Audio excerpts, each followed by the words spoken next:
Guys, good morning. Welcome back sa aking YouTube channel. For today's video, check natin ang 2024 Honda BR-V 1.5 SCVT Taffeta White. Guys, ito yung base model ng ating automatic transmission for Honda BR-V.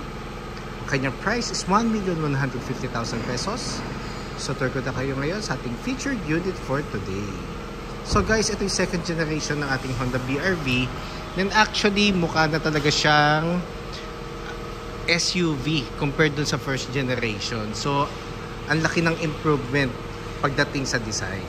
So, sa front portion guys, LED headlights na tayo with daytime running lights. LED fog lamps. Matte black front grille. Then, naka-honeycomb pattern din tayo na front accent garnish sa lower front bumper.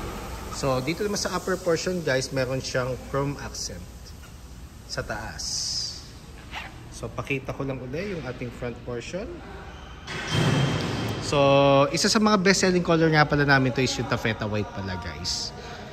Then, other color lineup is Lunar Silver, Michoy Gray, and Crystal Black. So, regarding naman sa engine guys, 1.5 CVT or 7-speed automatic, double overhead cam, 121 horsepower, 145 Newton meters of torque, front wheel drive. So yun yung advantage na compare with other competitors sa market is the engine itself. So napaka-powerful ng engine natin at matipid sa pagkonsumo ng gasoline. So dito naman tayo guys sa passenger side. So nandito nga pala ako sa sa warehouse kaya medyo dikit-dikit lang yung mga unit guys. So nakaano tayo guys sa 17-inch two-tone alloy wheels. Then ventilated disc ang ating front brakes. MacPherson strut naman ang ating suspension sa harap. Then ground clearance is 207 mm. So pag pala guys pag S variant, ang ating side seal is matte black. Kasi doon sa mga higher variant like VX, itong portion na to hanggang doon, yan, hanggang dyan, chrome yun. Then, side turning lights natin is nasa side mirror na. Body color door handles. Then, drum brake ang ating rear brakes. Then, torsion beam naman ang suspension natin sa likod. Then, meron na rin tayong roof rail. So, meron naman mga mga portion na nakaabang just in case na consider nyo mag-roof rack. Then, meron na tayong shark fin antenna. So, pakita ko lang ulit guys. Ang ating passenger side sa likod naman yan. So, meron na rin naman tayong LED taillights. So, ang kanyang taillights may resemblance or similar siya sa Civic, sa City. Kasi siya, dito, meron siya sa likod. At the same time, meron siya hanggang dito sa may gilid. So, pakita ko lang ulit yung back portion natin. So, sa likod naman guys, meron tayong reverse camera. Then, meron tayong matte black rear bumper.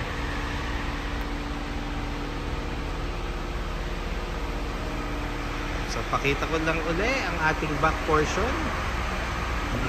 Actually, sa segment niya, isa siya sa mga best seller talaga. Kung i-breakdown mo talaga yung specs ng engine, yung features niya, actually, lagi nating guys lagi nating i-consider yung factor ng mga horsepower and torque kasi may mga cases or situations na dadaan tayo minsan sa mga rough roads na medyo matatarik. Syempre, kailangan ma-comply ng makina yung power na kailangan para makaakyat tayo. So, lang naman yung friendly advice guys, friendly advice. So, ito yung compartment natin just in case na 7 passengers. So, nandito yung tool set niya. Floor mats. Then spare tire niya guys is nasa ilalim. Nandito. Then ang kanyang jack is nasa ilalim naman ng passenger seat nandoon. So ang ceiling naman natin guys is light gray. So saka ko muna ang ating tailgate.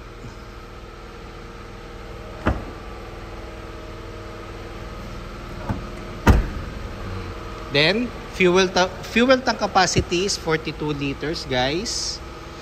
So unleaded siya. So kung higher octane, kailangan maintain natin yung octane na yon. So hindi pwedeng pa iba-iba. Dito naman tayo sa second row. So sa second row naman guys, urethane ang texture. Then dito sa side na to, urethane then fabric naman ang seats natin sa sa upuan. Then meron tayong aircon vent dito sa may upper portion, dito sa may second row. So it's more on fun lang guys ha. Ang thermostat niya magdedepende pa rin kung anong setup mo doon sa harap. Then fold and tumble guys ang second row seats.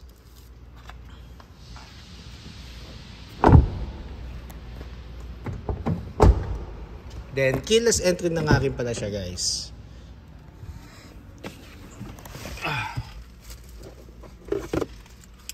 So hawak ko yung susi guys. So try ko lang siya start lang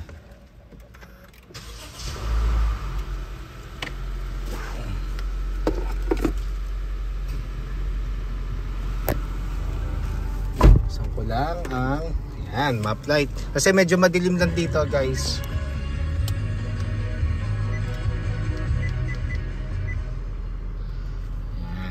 So dito tayo muna sa door panel natin. So nandito yung buttons natin.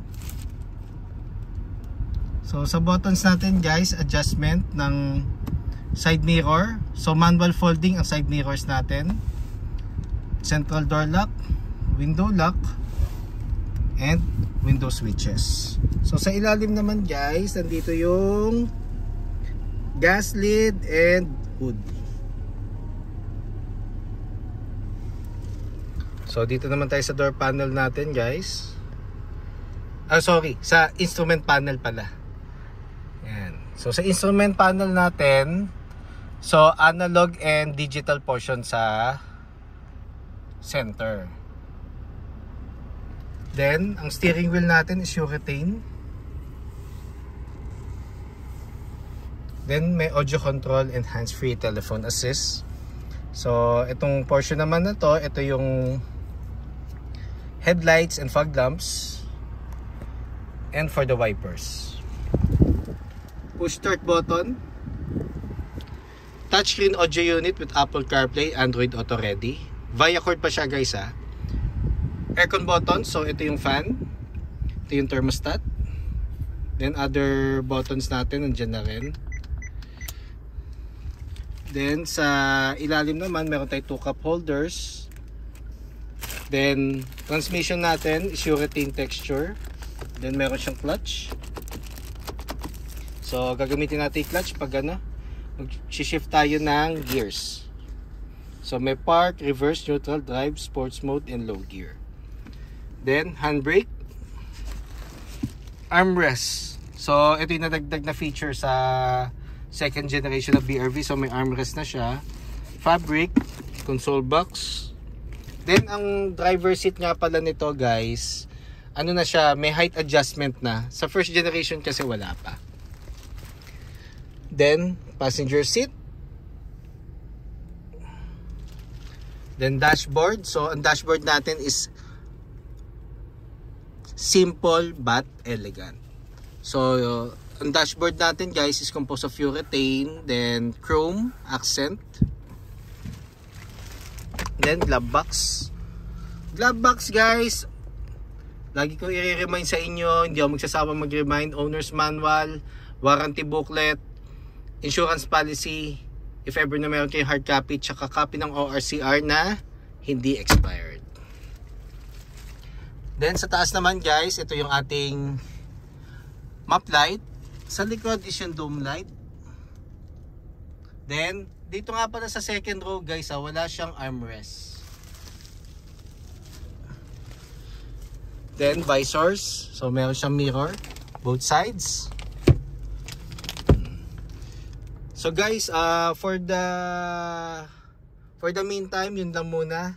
So mabilis na review lang ang ating ginawa for Honda BRV-S. So just in case you have any concerns regarding low down payments, cash discounts, then bank purchase order, service appointment, or even parts or test drive, don't hesitate to call or text 0906-386-8937 or visit me at 598 EDSA East Grace Park, Caloocan City, and look for me guys, Ross Oliver Cruz, ang inyong friendly sales manager here at Honda Cars Balintawak. Looking forward to meet you here guys and provide a hassle-free transaction to all customers since 2016. Yun lang guys, and kindly subscribe na nga rin pala sa aking YouTube channel para maging updated sa mga susunod na videos. Yun lang guys, thank you and God bless.